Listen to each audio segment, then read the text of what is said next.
Good morning, everyone. Hello, world. Yes, absolutely. Hello, world, indeed.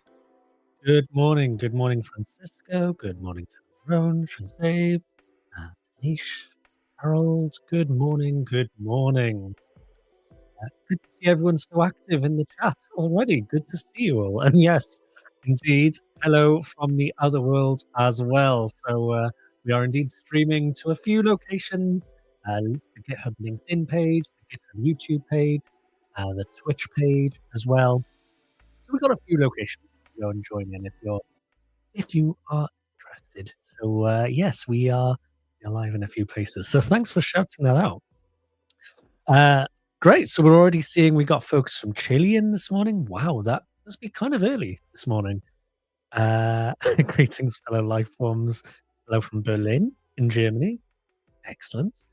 Uh, I'm saying hello from a very cloudy UK here today. So it's kind of standard here in the UK, I guess. So hey, there we go. Hello. Hello. Lots of different locations coming in. Good. Good. So welcome. Hopefully you're all wow, California. Wow, that is very early right now. Wow. Hello from India, Nordhorn, Germany. Huh. Interesting. Lots of different locations here.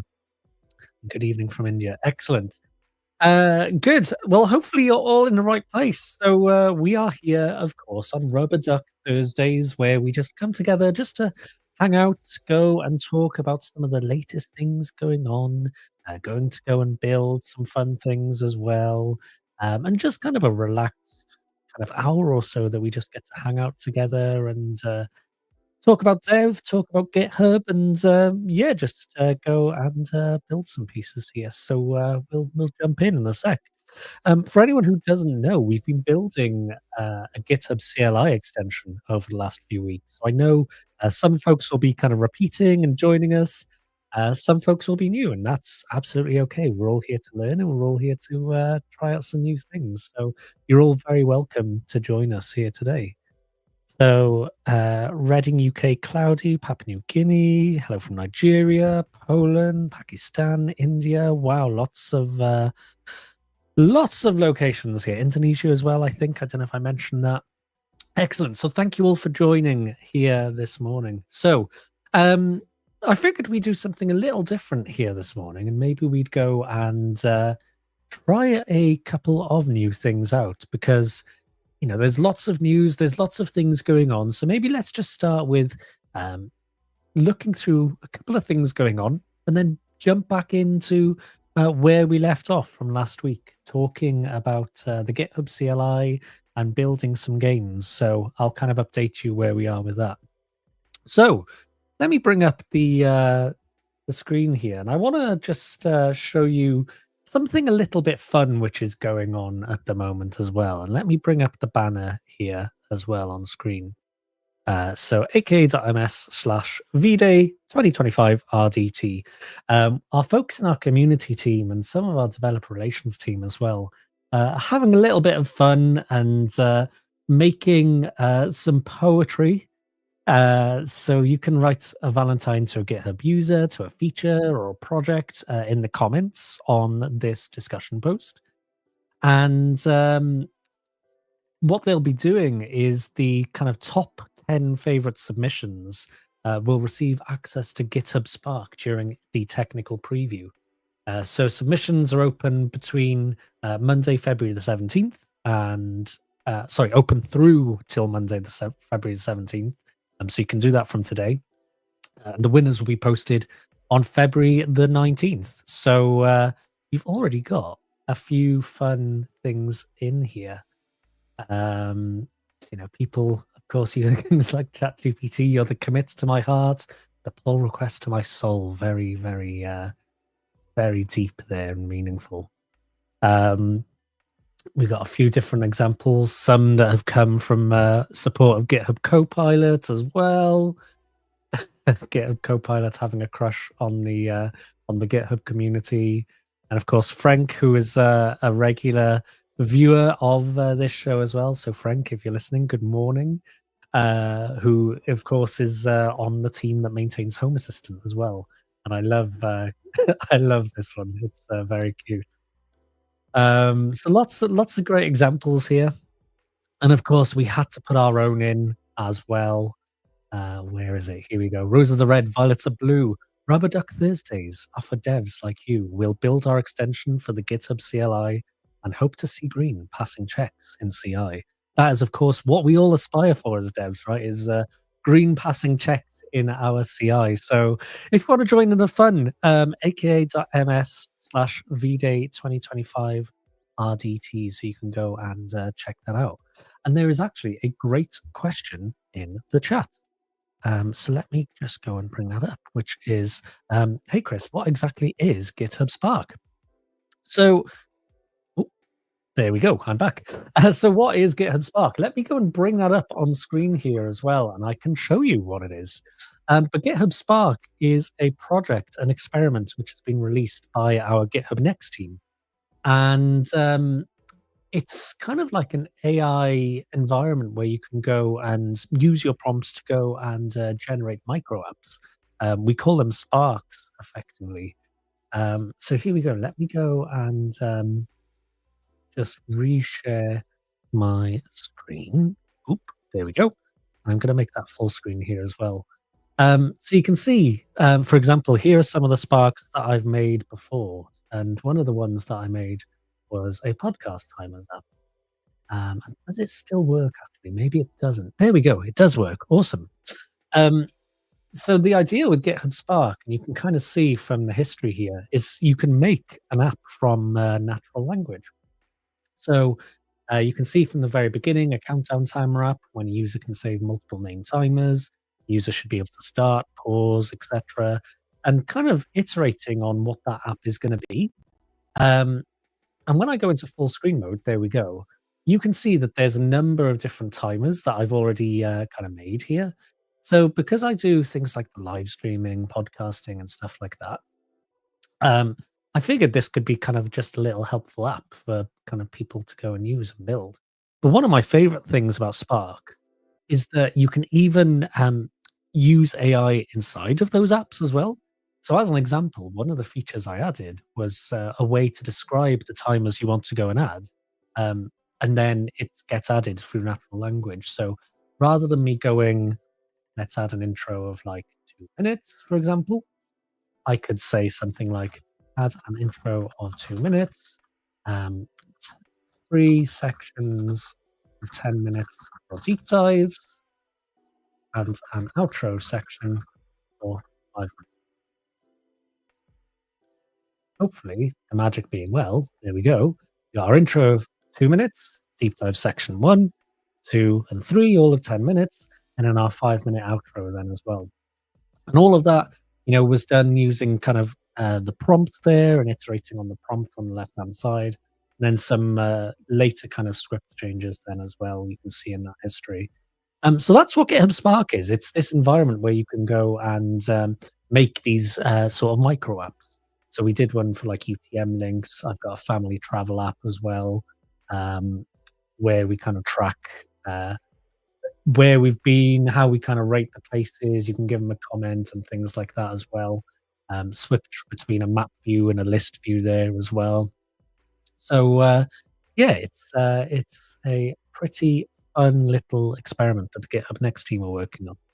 So if you are interested and want to try it out, the way that you can go and potentially try and get access is by jumping in on this fun little thing that we're doing in the community. So I'll just bring that link back up one more time. So aka.ms/eday 2025 RDT. So yeah, hopefully that helps bring some clarity there, Nick, in terms of what GitHub Spark is. It's pretty fun. In terms of other stuff that's going on, I figured it probably makes sense for us maybe just to have a quick scan through the changelog as well. I know Cassidy, who does the kind of Eastern American time. Have I said that right? American Eastern time, yes. She does the kind of other session that we do with Rubber Duck Thursdays. he released last week like this kind of 1 minute summary of everything that is in the changelog, which is awesome. And I figured, why don't we just go and take a peek at what's kind of come up in the changelog as well, since we were live last week, and maybe this is something we'll just keep doing as well, to keep helping to help keep everyone up to speed and up to date. Struggling with my words this morning. Wow. So there's actually been a lot, quite a lot.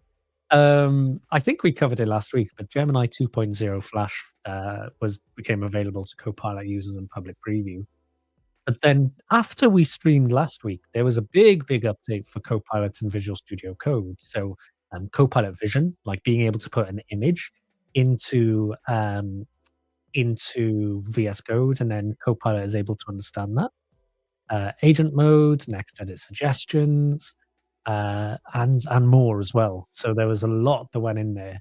I want to try agent mode out today, actually. So we'll have a look at that here in a little bit. OpenAI AI O3 Mini is now available in GitHub Copilot free as well, which again we love having developer choice in those models. That is awesome. The Copilot Language Server SDK is now available, which I thought was an interesting update. For those of you that are fans of the Copilot's CLI extension, so have I said that right? Copilot extension for the GitHub CLI. I think that's the way we say it. And then GitHub Copilot Chat and GitHub Mobile are both available for free as well for Copilot free. So you can go and try those out now. There are a number of CodeQL improvements. And I might talk a bit about CodeQL in a moment because I just did some bits on that just before we went live. And then some upcoming deprecations and breaking changes for GitHub Actions. So if you're using GitHub Actions, you might just want to have a peek at that because there's some interesting things in there about checking run statuses, self-hosted runners and private networking, Ubuntu 20 image brownouts, and then relating to some caching brownouts there as well. So be aware of those. GitHub Models prompt editor now integrates with user repository code, which I thought was kind of cool. It detects basically when you're viewing, I guess, in a PR or in code or something like that. Haven't tried it out yet. Where there may be a prompt, and then you can kind of feed that into GitHub Models, which is kind of cool. The PR merge experience is being enabled by default in public preview, which is quite nice. And then GitHub Copilot and Visual Studio 2022 as well. There are some updates there. So Copilot free now shows up there. And I think there were some other pieces as well. Copilot edits, automatically retrieving relevant context, code referencing for completions, and then some bug fixes and pieces there as well. So yeah, lots of lots of updates in a week, folks. So let me know if that's useful, because if it is, we can make this kind of a regular kind of feature as we kick off each of these Rubber Duck Thursdays as well. So yeah, let us know, because we want to make sure this is all useful. Nice. So let's go and switch over to the repo and let's talk about what's going on. So we are making a GitHub CLI extension, and we are making some games. We're making it fun. So far we have built basically a coin toss kind of sub game or mini game, if you like. So what better way to kind of go and do this rather than show you all? And of course, for anyone who's been watching for the last few weeks, I think when we first built the coin toss game, I had an amazing lucky streak. I had like 5 in a row. It was awesome. And then last week, it was terrible luck. I don't think I managed to get like one lucky guess in the whole stream. It was not very lucky for us. So let's go and check this out. And to the question over on Twitch, is this live? It absolutely is. So welcome in. Please ask your questions. Please jump in. It's great to see the conversations in the chat. So please, yeah, please keep interacting, because we are absolutely live here. So thanks for that. So yeah, what we're building is this kind of coin toss game to start off with. So I've got a local build of that in this folder. So if I do gh-game, you can see we've got a few different options: coin toss, completion, etc., etc. Let's do coin toss. And how are we feeling? I think we're gonna go tails for our first one. Yes. Now we gotta go heads. We got one streak. Oh, wow, that is somewhere in between, the first time that we did it and last week. We at least got, 1 this time, so, there we go. So that's what we started building. We've started building this, CLI extension, and what I wanted to do, was a couple of things. I just wanted to update you what I've done since last week, because I've just done a couple of things to set us up today, and then we'll really get going. Um, Last week we started a pull request, and I added in, a few things. I added in some additional tests, added in a license file, added in the README as well, so just to make sure the repository is looking nice and clean and set up well and everything like that. So now what that means is we've got oh, and we added, continuous integration as well. So what that means is we've got these kind of nice, builds that go and happen on any kind of new pull request. So this one was a new pull request that I did just a little bit earlier, 36 minutes ago. And you can see we set go, we build it, we test it, and that's kind of it. That's what we do in that file. So I merged that. And then what I also figured is we should probably have code scanning enabled on the repository as well. So what you can do in your settings, and it depends if your repository is public or it's private and what kind of tier of GitHub you're on. Um, but if we scroll to the left-hand side, you will see this code security section, and in there you can configure code QL analysis. So I've already done that. I've got the kind of default mode enabled.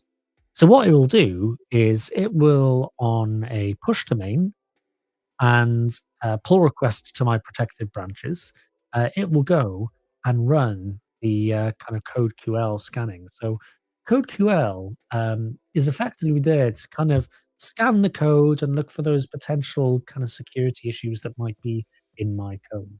It's part of the GitHub Advanced Security Code Scanning kind of functionality. It's the code engine that GitHub have built, and you're not just limited to code QL, you can use kind of third parties as well and integrate that into code scanning. But for what I'm doing here, code QL works absolutely brilliantly. And before we went live, I enabled it, and it picked up a couple of things in my GitHub Actions workflows. So one workflow didn't contain any permissions. So by default, your workflow will have a certain set of permissions associated with it. So I had to go and just be more explicit in my code about that. And then one of the actions that we're using used a tag rather than the kind of git commit jar. So it was just warning me about that one as well.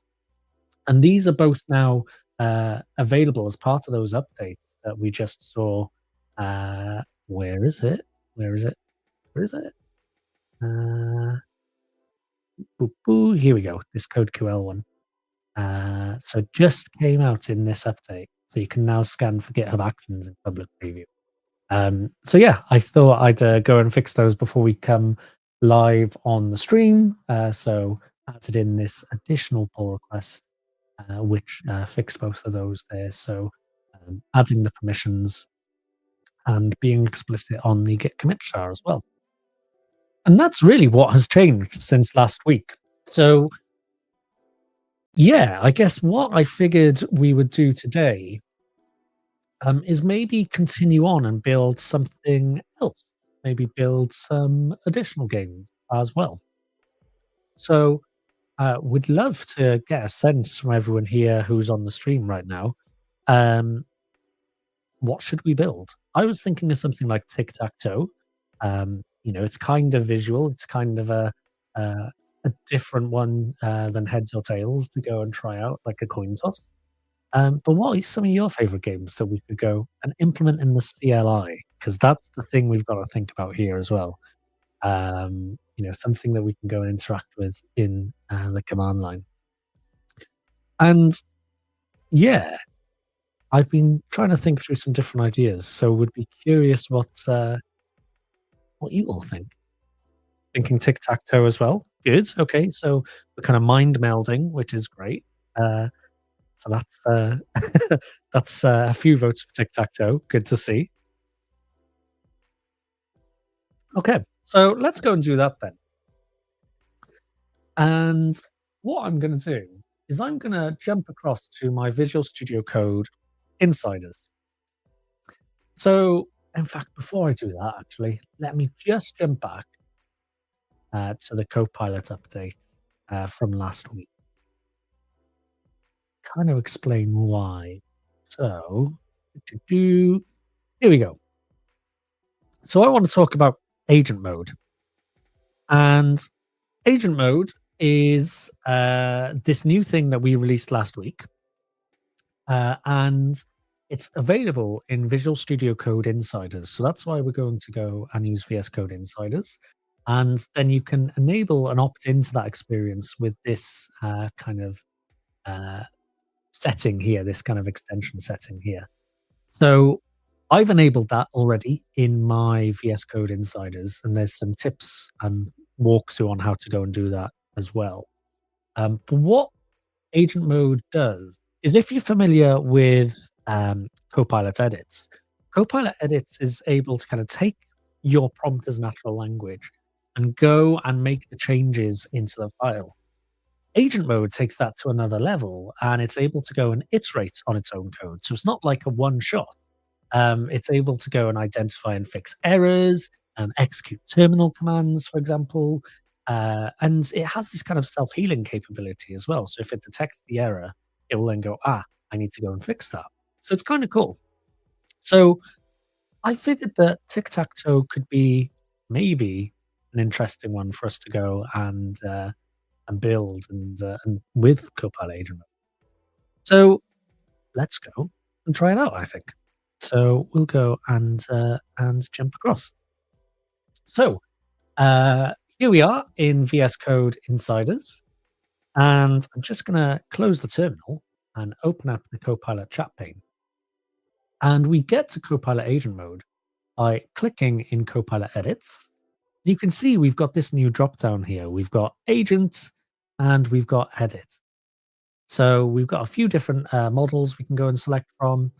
And there's more choices over on the edit side. In agent mode, we could go and type something in like, let's create another command, and not another command, another game for tic tac. So the user should be able to start it off with the ch tic tac toe command. Do I want to add anything else in there? I could add more context, but for now, I'm going to leave it and let's just see how we do with it. So here we go.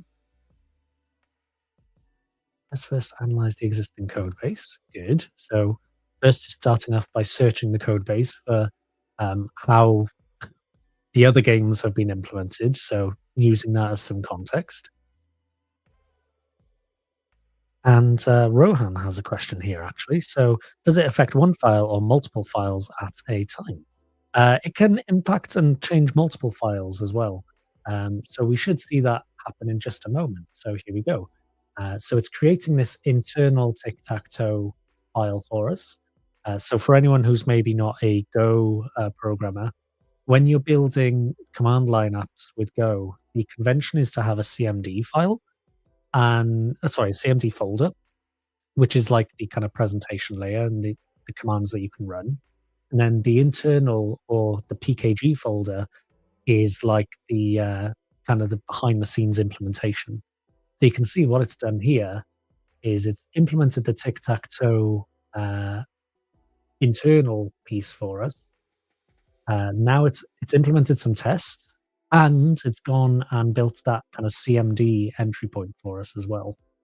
So I'm just going to close that nav bar a sec, uh, just so we can make that a bit easier. and it looks like we've had some issue there, but that's okay. In preview at the moment. So let's go and take a look and see what we actually got here. So we have package tic tac toe. Looks like I need to import the kind of format package there.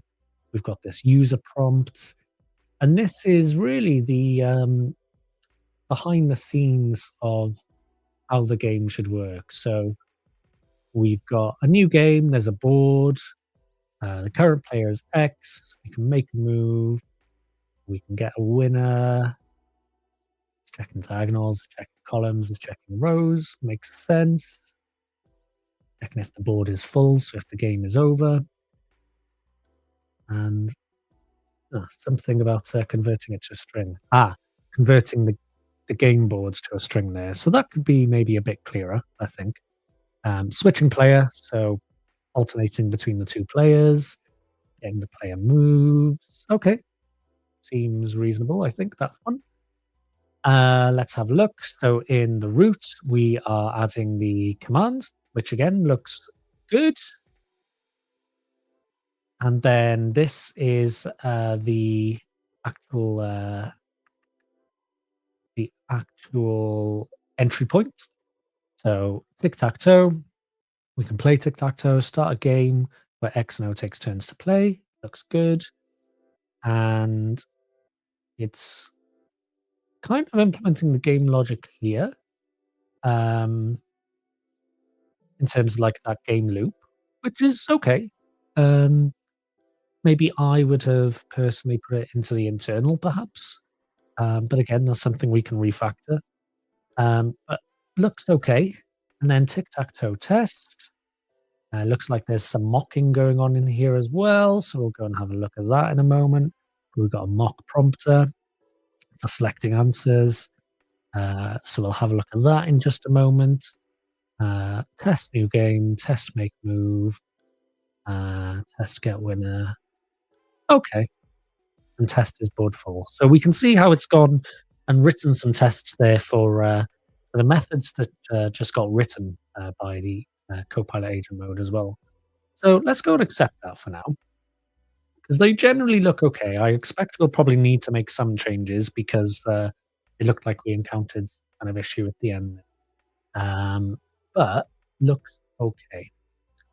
So let's have a look. Let's have a look. First off, let's go and see if it actually still builds. It does not. So game current player is undefined. Cannot use prompter. Okay. I'm going to just go back over to edit, and instead I'm going to switch over to edit for now rather than that one. Let's go and pick I don't know a different model, Gemini 2.0 Flash, because I just like trying different things out and kind of switching, seeing how we go. Um, One of the things I really like, and it's something that it's a tip that I really want to share here because I think it's just such a nice little thing you can do rather than having to copy and paste. Is first off, we can decide what context we want to go and bring in to edits on the left hand side. So what are we changing? CMD folder. So we can go and bring in that folder by that file by dragging and dropping. So we can go and bring those all in that we like. Root and internal is the other one. There we go. And you can say something like, I'm having some challenges implementing my tic tac toe game.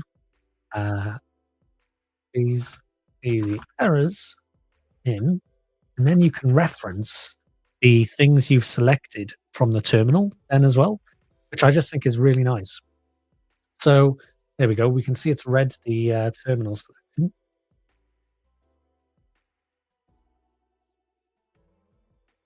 And let's go and see what's going on. So error one, game current player is undefined, cannot refer to an unexported field. So because we hadn't exported it from the other package, we couldn't actually see that from the other file. So that's why there was an issue there. Current player field in the game not exported. I'll export the field by changing it. Cool. And cannot use prompter. Player move select an interface that's receiving a concrete type, find an interface and use it to get player move. Okay, fair enough. So let's go and have a look and see what's going on. Uh, cool. So it's capitalizing that because that's the convention in Go that we capitalized Go and export. So current player is now capitalized. Interesting that not used there. That one. I will go and have a look at that in a moment. But current player now capitalized, and then we switch players. That looks okay. I think there's a change here. And then we have the interface that it mentions. And we pass that interface in then as well. And then p dot select. So that is why the user prompt is no longer used uh, because we're using the interface instead.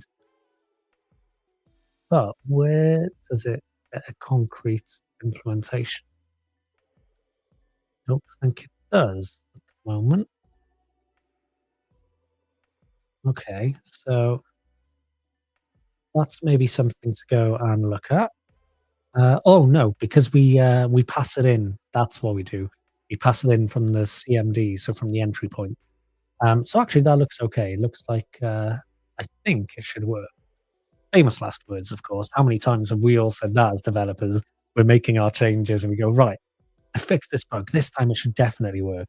I've definitely had lots of those commits where I'm like, it should work this time. It should work this time. I hope it works this time. So, you know, let's be positive. I think it will work this time. Okay, it builds. That is a good start. And gh dash game, good. So we now see tic tac toe there. Great. So tic tac toe, awesome. Let's go and make that a bit bigger. Great. So it visualizes the board. So let's select a row, 0, 1, or 2. Let's go for the middle. I think that's the optimal strategy, right? X. There we go. Good. Where's O gonna go? O's gonna go in there. And then I wonder if I go for 1 again. Ah. So what happens if I try and pick the same thing? Okay, so we need to add some validation. Oh no, it does say it there. Invalid move, position already taken. But it would be nice if it actually got rid of that choice as well, rather than still leaving it for the user. So I'm sure that's a tweak that we can go and make here. So let's go to there and put it in that right hand corner, right hand side. So 0, 1, and obviously we're playing suboptimally here for O. But there we go. We've won. Awesome. Okay, so then let's try. So let's accept that. And the reason I'm accepting that first is when you're working in either Copilot chat or Copilot edits, that conversation that you've had is all context for what you're working on next. So we want to clear that thread.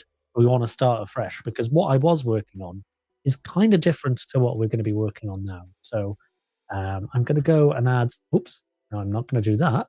I am gonna. I always do the wrong. There we go. Just need to do right. Right. So tick. So we got internal tic tac toe, internal tic tac toe test, root CMD, and the other tic tac toe. Right. I think. Is that the other one? Can double check.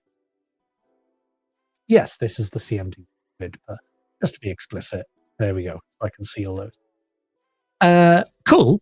So, what do we want to do? So when a user makes a choice, the available options to the next user should be updated. For example, if the user picks row 1 in column 1, No future users should be able to pick that option. Uh, no, let me rephrase that because it's already doing that. It's got the validation in there. I need to be more specific in my prompt. So, for example, if the user picks row one and column one, um, that should not be an available option to future users. That makes sense, I think. And this is the thing when you're thinking about your prompts and what you're writing is how specific am I being? How clear am I being in what I'm saying? Because that's often where I find that we get some of those issues of things not quite going on track as we'd expect. So let's try that out. So, for example, if the user picks row one and column one, that should not be available. Okay. So modify tic-tac-toe. Modify the game structure to include a field to track available moves. Great. Update the new game function to initialize the available moves. Great. Modify the make move function to remove the selected move. Great. And modify the get player move function to only display available moves. That sounds like it's what we want to do. So let's go and take a look. So the first thing it should do is initialize with the available moves. And again, it's fell into this trap of trying to relate to something which is unexported. So we'll go and take a look over here. So let's go and make that exported, capitalize that. So there we go, fixed. And available moves is that. New game, available moves. Why are we passing it in actually? Why are we doing it? Because we start with the get player move. I see. There could be other ways that we it's not even expecting that get player move, is it? Or is it because we haven't saved it yet? Because we haven't saved it yet. Okay. We've definitely got something that needs to be changed here. Huh. Do you know what I'm actually gonna do? I am gonna jump back to discard those changes. I'm gonna discard that change as well. Uh-oh, I think I might have broke some things. There we go. That's better. Um, I'm gonna try agent mode to solve this one. So let's do that. 1, 2. Yeah, we got it all, but we're just gonna be super explicit. So when a user makes a choice, the available options to the next user should be updated. Uh, okay, let's try that.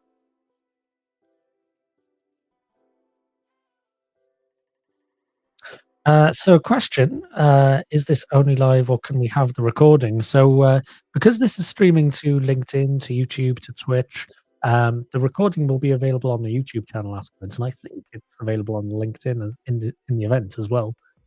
So you'll be able to go and view this after the fact as well. So, both is what's available there. So thanks, AXA, for the question.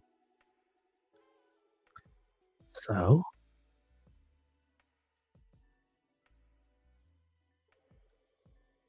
there we go. Let's go see how that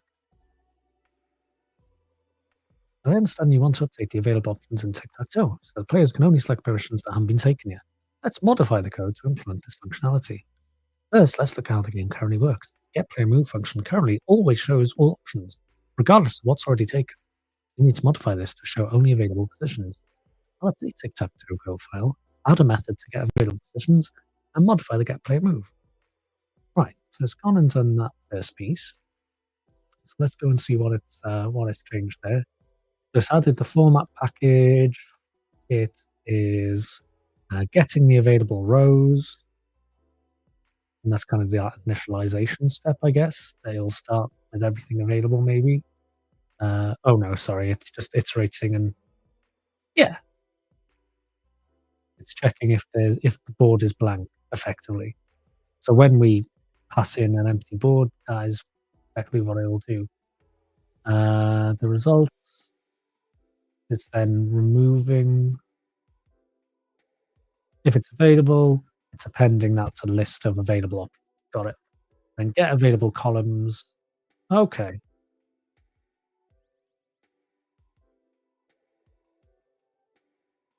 gotcha. Gotcha. So then get player move is doing that, and get available columns is doing that because it's kind of a two-step entry process. Um, so that makes sense, I think, in terms of that file. And then what else did it do? Oh wow, it did a fair bit while we were reviewing that file. Let's take a look. Now I need to update the tic-tac-toe test file to account for these changes and add new tests. Let's go and take a look. See. So yeah, expected first player to be X. Fine. And it's testing the available rows, so fill the entire first row. So only expecting 2 after that. Okay, makes sense. Test when the row is full. Okay. So it updated the test. Now I need to update the tic-tac-toe go file to pass the game instance to get player move. Okay. Let me validate the changes work correctly. There's a compilation error in the test file because it's using current player lowercase instead of current player uppercase. Ah, catch. So it would have updated that wherever that was referenced. Okay. Let me verify the error has been fixed. Code changes have been made. Okay, cool. That seems like it's kind of been on the right track. So let me save those. Let's just go and run the tests first. Check if they run. Oh, we got a failure. Let's go and see what's going on. In test make move. Ooh, yeah. Okay. Test get winner as well. Interesting. I'm just curious if it does actually build. So if it's a problem with our tests or with the functionality. So we'll go and have a look, see what's going on. So, okay. So 1, good. Oh, there's some kind of spacing issue which has gone on there now, which I don't think was there earlier. Nope, wasn't there earlier. Okay. And then if we pick 1, good. So it's got rid of that option there. So it's done what we wanted, but it looks like we got some regressions along the way. So we'll put that as 0. Oh, yeah, we've definitely got some kind of regression going on. Because it was player X's turn first, and then it's still player X's turn. And now it's player O's turn. So is that like on the first go it's doing that? No, it seems like it's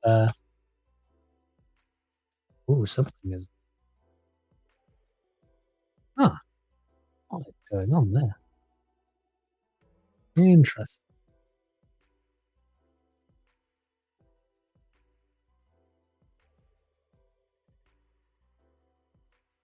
Ah, I think I know what's going on.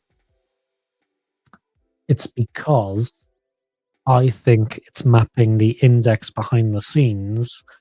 Um, so how do I word this? Uh, these prompts, when you're selecting them, are just an index.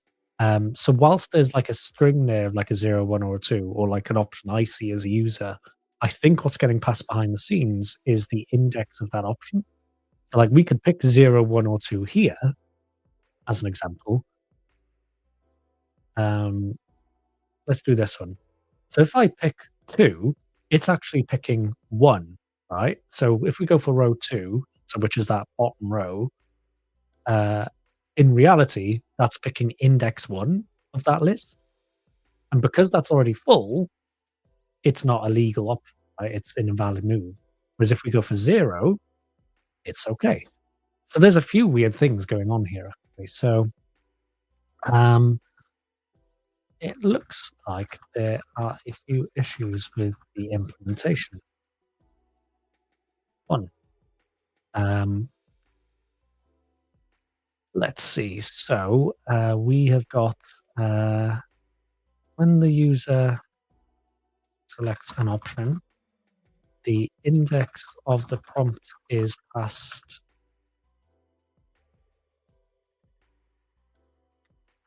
as the selection. However, because options are being removed, it is mapping to the wrong position in the board. Two, um, it looks like there was a spacing issue, as you can see in terminals. Let's go and do that. I was going to try and fix the test as well in this go, but I think let's go and leave that as is for now, and not try and do too much at once. So let's click that. See what happens. So reading the terminal selection. Yeah. Position mapping issue. We need to convert the selected option string to an integer instead of using the index. Good. Spacing issue in the board display. There's an extra space after X in the current player initializations. That's what it was. I didn't catch that. Okay. Oops. And I think that might have actually been me because I noticed when I'm switching over, I'm pressing space. So I think that was I think that was a Chris-driven error there actually. So yeah, good catch there. But there's a way that we could maybe fix that in terms of trimming the options, the X or O, for example. So there's ways that we could make that maybe a little more robust. But anyway, right. Okay. So yeah, it's changing the logic there a little bit for us. So string values and right now just assign the index. Okay, good. So it's kind of understood what was wrong. Yes, welcome back. Those darn spaces again. Last week it was YAML. This week it's trying to design a tic-tac-toe board in the CLI. Uh, so yes, it's those darn spaces. Maybe that should be the tagline for this stream. Those darn spaces with Chris. There we go. Love it. Um, so let's see. Made two necessary fixes. No errors in the code. Position select now properly converts the string values into integers. Well, that's kind of a regression. It's using format.scanner. Now, if I'm interpreting this correctly, it's no longer using the prompt option. Oh no, it is still using. Okay. Okay, maybe I won't. Maybe I should read this first. So this ensures we're using the actual position values from the available options rather than their indices. Okay. Error handling has been improved to catch cases where the parsing of positions might fail or where invalid indices are selected. Okay. Let me close that. And let's see. Get available rows. Get available columns. No available. Selecting it. If the row index. Okay. And this is where it's doing it. Okay. So it's reading the option the user has selected rather than taking the index. I'm sure there's. Is there a better way? I don't know. This is fine for now, and this works okay. Um, and then the tests themselves. Okay. So let's cancel that one. Let's rebuild it because I suspect. Oh, there's still. I think it's that is wrong here. It's because on the left hand side, not doing the space. I think that's gonna. That is making me question it. But there we go. Right, one.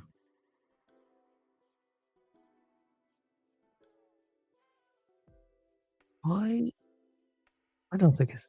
Did I save it? Did I save it? Mm, let's see. Oops, I'm gonna accept it as well. So, go build.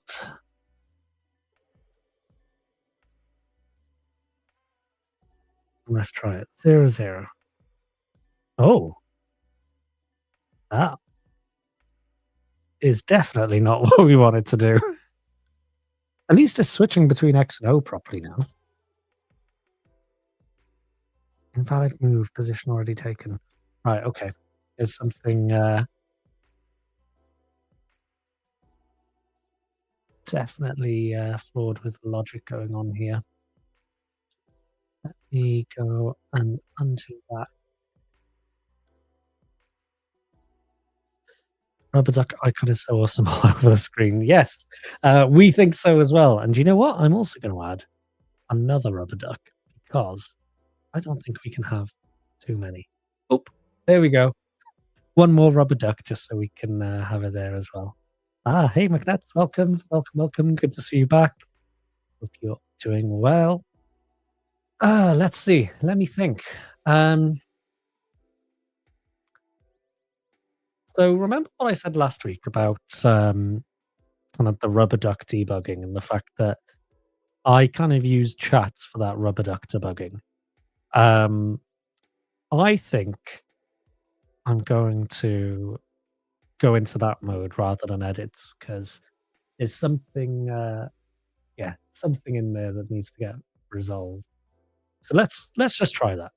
So something like um, there is an, and let's just do one issue at a time.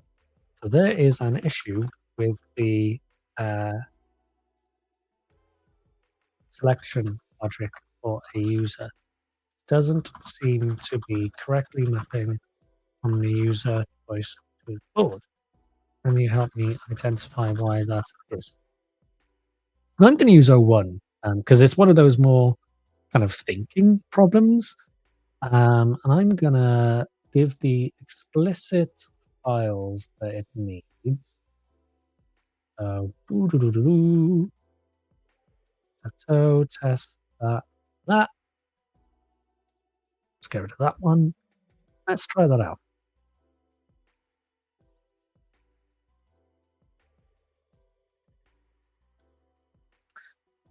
For being O1, it might take a bit longer or maybe not. It's because the code is using the return from incorrectly. For example, blah. Let's row to the count of items scanned. Uh, the count.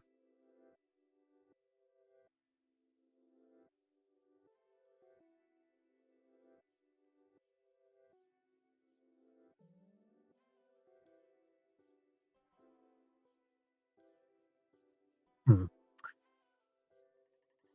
Let's try it. I'm not 100%. Apply. Okay, so this is where. Oh,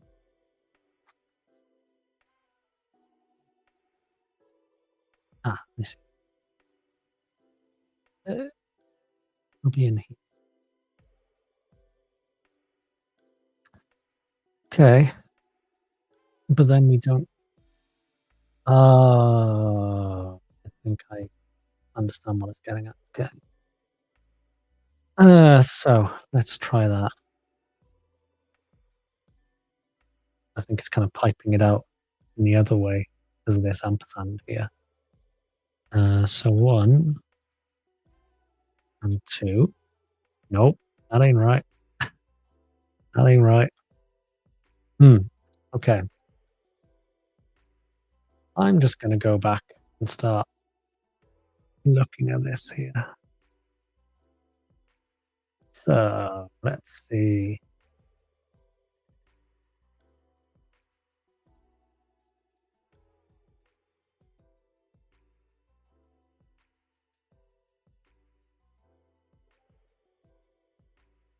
Into a couple of things. Let's do that.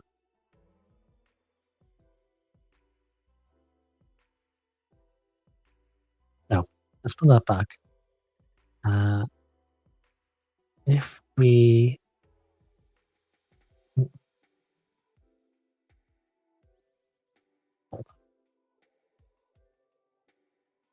if the column is 0, and please a space to the left-hand side of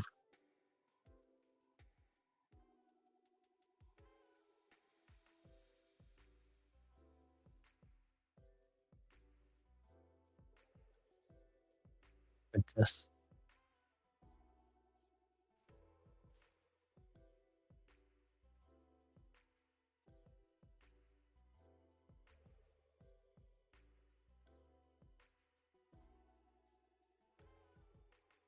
something like that. Good. I just worry about too many different paths of generating it. Anyway, right. Good. Right, that's now all aligned. That's fixed that one. Let's see. Oh,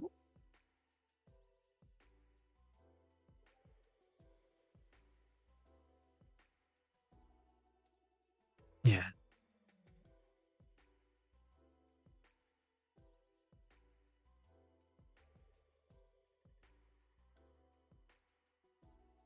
Mm, let's try again. I'm gonna give it less context. Maybe that was you here. So internal tic-tac-toe. So there is currently a problem with the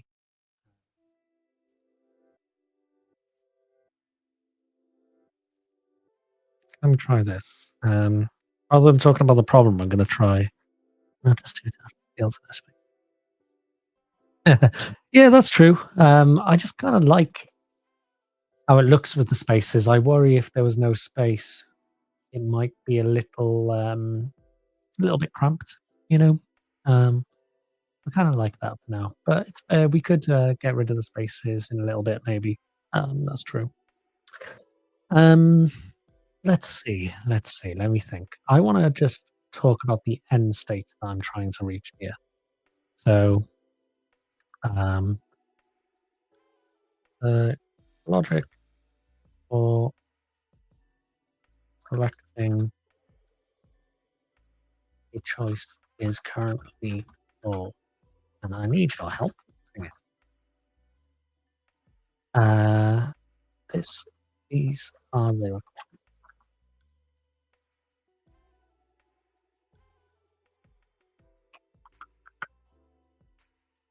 I might even suggest it to refactor it from rows and columns to just be like position 1, 2, 3, 4, 5, 6, 7, 8, 9. Um, or am I being too adventurous there and changing too much at once? Hmm. These are the requirements. So we've got when the user picks a choice, it should be correctly marked on the board. Board. Currently,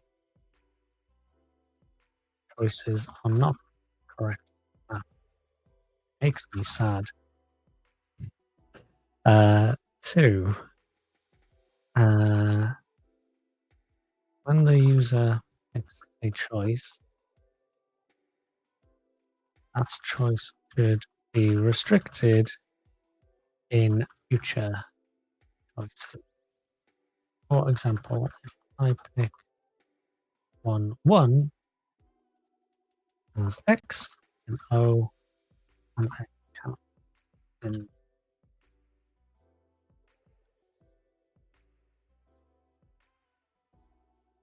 please help.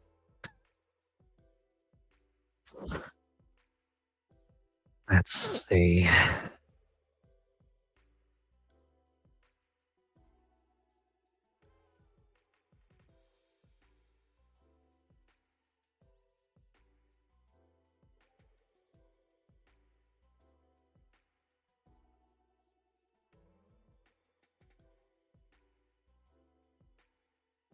Hmm.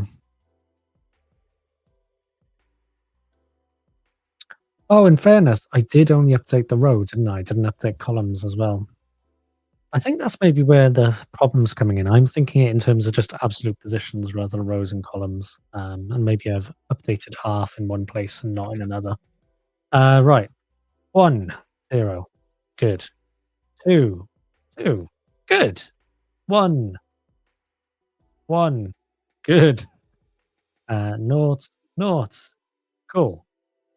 And then hopefully 1, 2. There we go. We're back. Now the question is, oops, I am adding so many random characters into into my editor here. Let's see. Go test. Okay, so we are still getting failures, but tests are now passing in terms of winners. A row win, and column win, diagonal win. Good. So what is failing?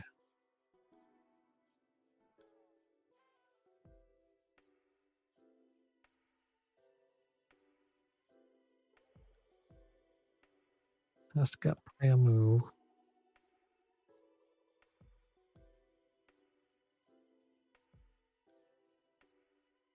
Expected error when selecting full row. Got nil. Okay. I'm taking a look. Line 191. Oh. So how is that? Hmm. Expected error when selecting full row.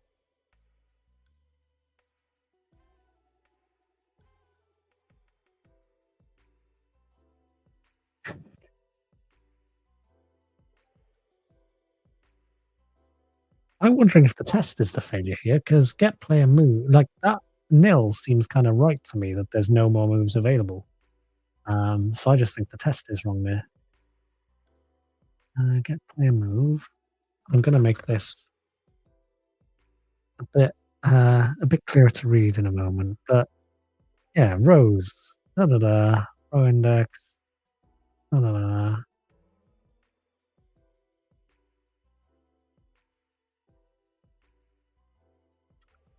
Ah, returns number of rows, number of columns, and whether there was an error. So if there's a full board,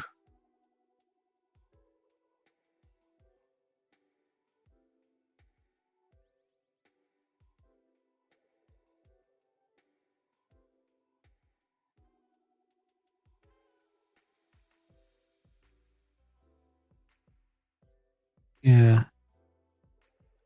I think the test is wrong there, isn't it? Because get available rows, do that, do that. Okay. So, let's try that. Let go back to Rachel. Yeah, see how it does with it. Let's find you this time. So, okay. And it looks, oops,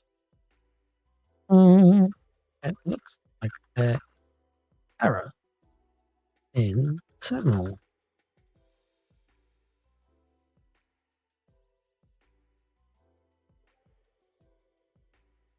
Carefully think through whether it's an issue with the implementation or the test, and make the necessary, oops, so changes.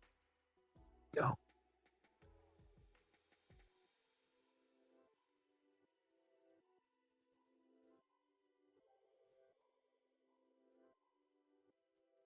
Interesting way of doing it. I'm not sure I would error, but technically it works, I guess. Because is it an error that the board is full? Like,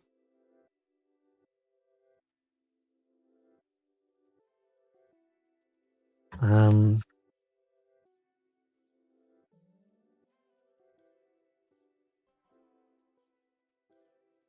I suppose in fairness, it does already error there, so kind of works.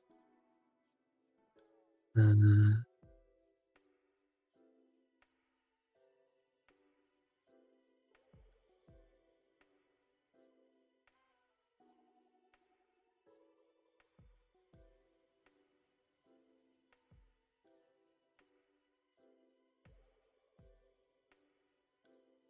Okay. There we go. Okay.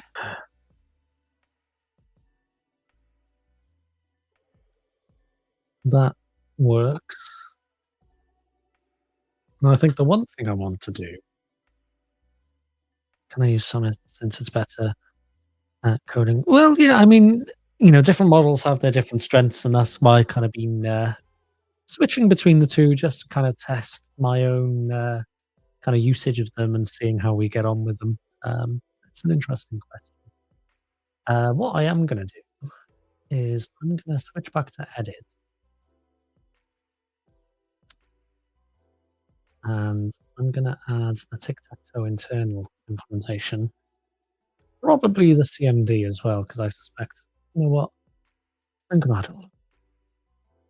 No, I'm not going to add. I'm not going to add root actually. What I'm going to say is the implementation in tic-tac-toe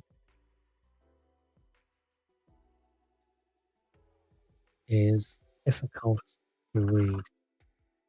Please can you use strong naming convention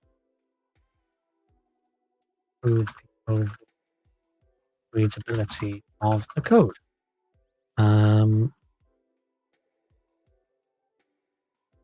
Name a variable explicitly.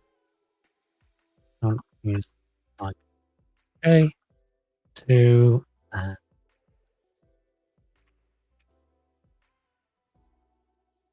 add comments to describe implementation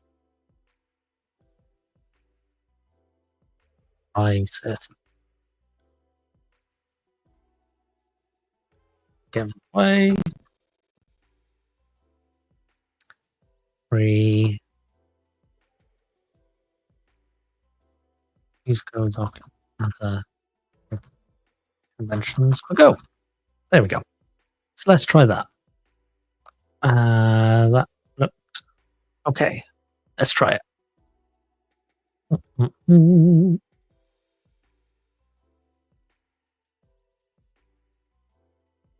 Right, I'll improve the readability, add package documentation, add type documentation, add function improve variable name, add implementation comments. Oh, thanks. Pretty much what I asked. That's cool.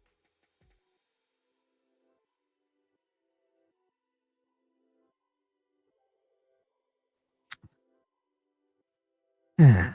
And good morning, folks. Good to see some additional folks joining. And yes, the test case also can get triggered as well in that agent mode. So to that question there, I think you still have to kind of manually approve it or run it, um, but it's it's possible to get that loop quite tight there in terms of working on those changes. So here we go. Right. Uh, so changes focus on adding types, go documents, rename loop variables, my today to row next. Yeah. Okay. Good. Okay. Cool. So let's go and take a look. So package influence class who players take turns. Yeah, that's true. I agree with that. Game board, empty squares by empty strings. Okay. And played squares, the empty string. Not what dash is, but I guess, yeah, we're only marking it as an X or an O. So that's fine. It's just a visual thing, the dash, isn't it? Make move attempts to place the current player's mark at the specified position. There's an error if invalid. Get winner checked if there's a winner. This looks just much more readable to me anyway. I don't know about anyone else. I get like the whole I and J thing, but if we talk about rows and columns, I kind of prefer that.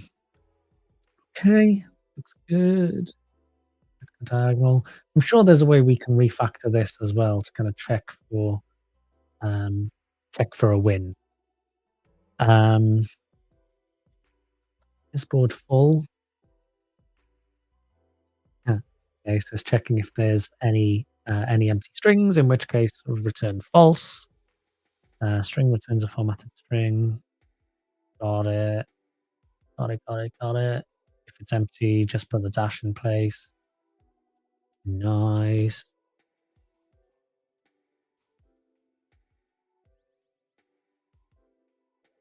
Good. Add row separators. Switch player. Turns the opposite player mark. Good. Get available rows. Yeah. Okay. I mean, overall, as a sense check, it seems reasonable. So let's just run the test again. Uh-oh. What did I break? I definitely broke something. Uh-oh. Really? If we run it again? Uh, I broke something. We definitely missed a test earlier, but hey, there we go. Clearly, we didn't break it in this chain. Um, what did we do? Index out of range with length 1 and test get player move. I thought it passed earlier, but maybe it didn't. Okay. Uh, can you fix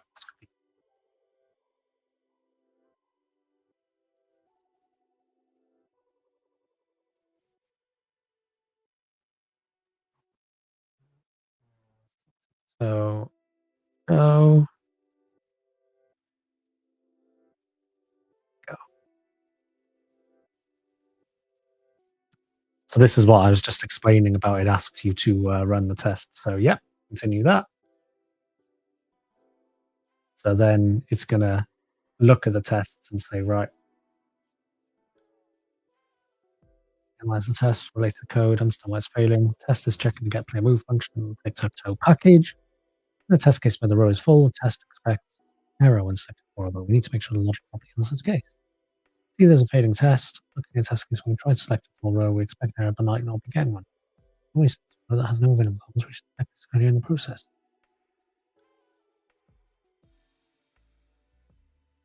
Still getting a failure there by the looks of it. Uh,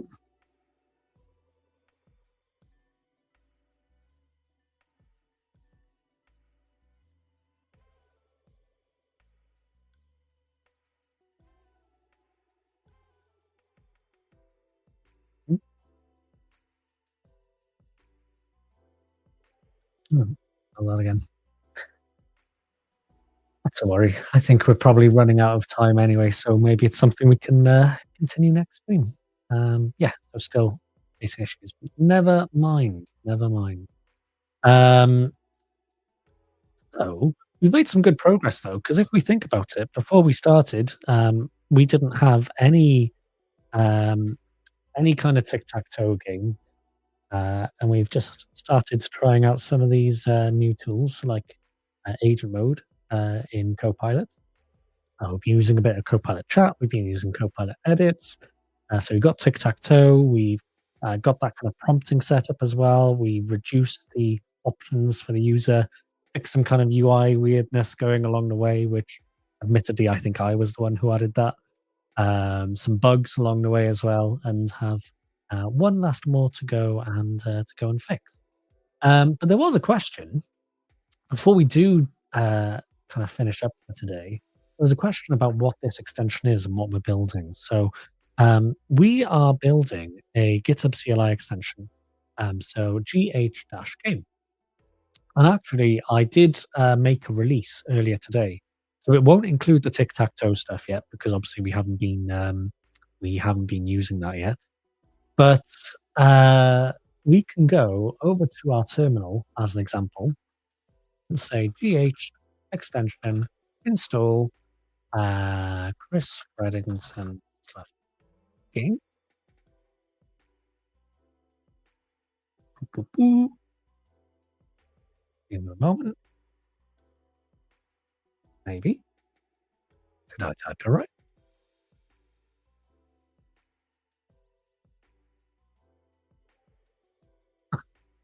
Try again.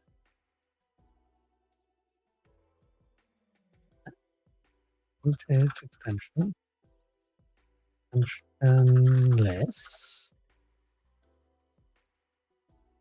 It's because I've already got a version installed, I guess, locally. So remove create game extension install Chris Reddington. There we go. That's better. Um, so now, if I do GH game, you get what you've seen kind of locally. Um, there we go. So coin toss, and of course we've got to end it with another coin toss. Looks like a one is the max streak that we've got today, folks. So with that, and it looks like the camera has decided to take a nap. So bear with me whilst I switch over camera. Oops, there we go. There we go. So with that, I'm going to try and there we go. Awesome.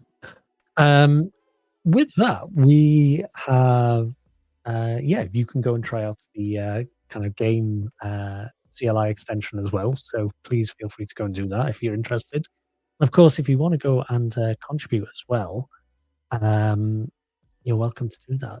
It's publicly available repo. You can go and raise a PR. Maybe that's something we could go and review in a future stream. So, with that, folks, thank you for joining today. Thank you for being along for the journey. Of course, it's always fun. It's always learning. Live coding is always fun because things go wrong, as we've seen. But hey, we get to learn and kind of keep building these fun things. So take a look at that tic tac toe, and we'll get that published. I'll raise a pull request, and we'll go from there. But otherwise, folks, what I will say is there is another stream later today, which I will kind of bring on screen in just one moment. So 2 p.m. Eastern, if you are based in America. If you're not, it's still 2 p.m. Eastern. So whatever time that is for you locally. So that is in about, is it like 7 hours away, maybe? Uh, yeah, I think it's about 7 hours away, 7 hours, 10 minutes. So join Cassidy because she is awesome, and I'm sure there'll be some amazing things being built there as well today. Otherwise, as a reminder, please do go and check out the fun kind of Valentine's Day poem little thing that folks were working on there as well. So, in case you didn't see the beginning, you can go and write Valentine to get a user, a feature, or a project, and you could be in with a chance of getting access to GitHub Spark there as well. So, do go and check that out as well.